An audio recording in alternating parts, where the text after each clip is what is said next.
Hi and welcome back to DPAF. Today I wanted to give people an update on the Carl Beech case. We did a video on this a while back and I said I'd give people an update and wanted to do that now.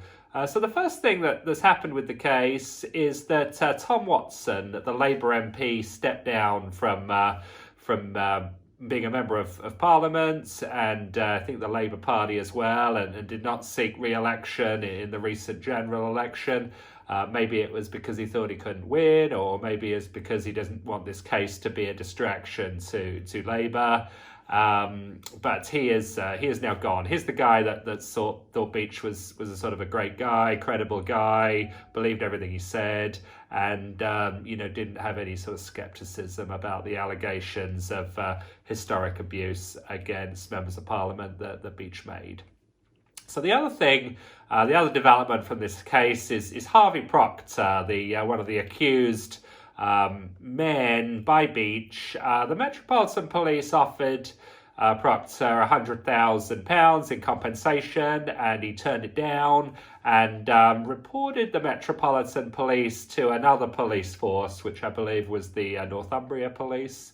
And rather than have a sort of a long drawn-out court case, they had a day of negotiations in London, and the Metropolitan Police agreed to pay Proctor £900,000, which I believe is the highest amount of compensation given to any falsely accused person in British history that did not go to prison. So Bramall and Brittan and their families, they got the nominal compensation, which I think was £100,000 or so. But Proctor really fought the Metropolitan Police and obviously got a very big settlement there.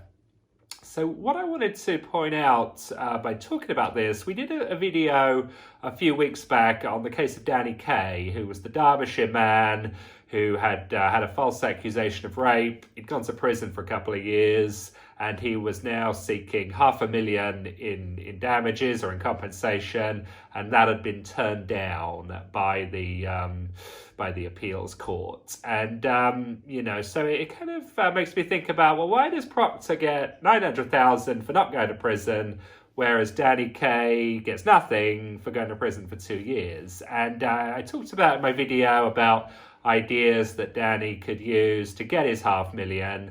And now that I think about it, I wonder if maybe he should be seeking north of £1 million in damages, because the Proctor case has really set a precedent. And when you think about it, Harvey Proctor has the bully pulpit. He's a national figure. When he speaks in the media and trashes the Metropolitan Police, people listen. And so the Metropolitan Police do not want this negative, persuasive, powerful, hostile publicity against them from Harvey Proctor, so they pay him off.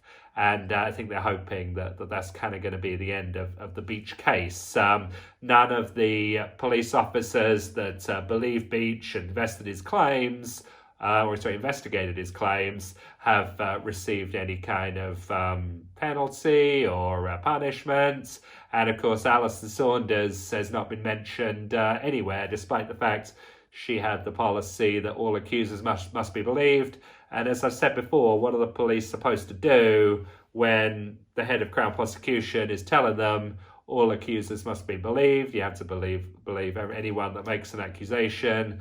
That means Beech must be believed, surely, and that's what leads to these miscarriages of justice against the Proctors and all these other people. So that's why we're doing the citizens' prosecution, because Alison Saunders has a policy that abuses British citizens, British men specifically. I don't know of any cases where British women have been maliciously prosecuted by Alison Saunders. I'm still waiting for anyone to point me in the direction of those. But there's hundreds and hundreds involving British men, many of whom I've met and spoken to, and supportive of what I'm doing, and looking forward to Alison Saunders' day in court so they can give their testimony about what happened. But I think I've talked a lot about a two-tiered justice system with men and women being treated differently. But what the Beech case and the Proctor settlement shows us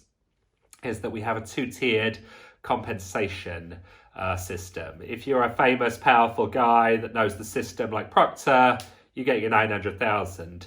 If you're a no-name like Danny Kaye, you get nothing. And, I think it's something that people should probably look into. Why don't we have a compensation system that is fair and equal for everyone? Why do we have different rules for different people? Maybe it's all politics at the end of the day. I hope you find this video interesting. I think the Carl Beech case has really set two records. Not only the record on the compensation for Proctor, but like I've said before, the Carl Beech prison sentence was the highest for any false accuser. And, of course, would he have even gone to prison, or would he have been justified for a 17-year prison sentence if his claims had been treated with any amount of skepticism?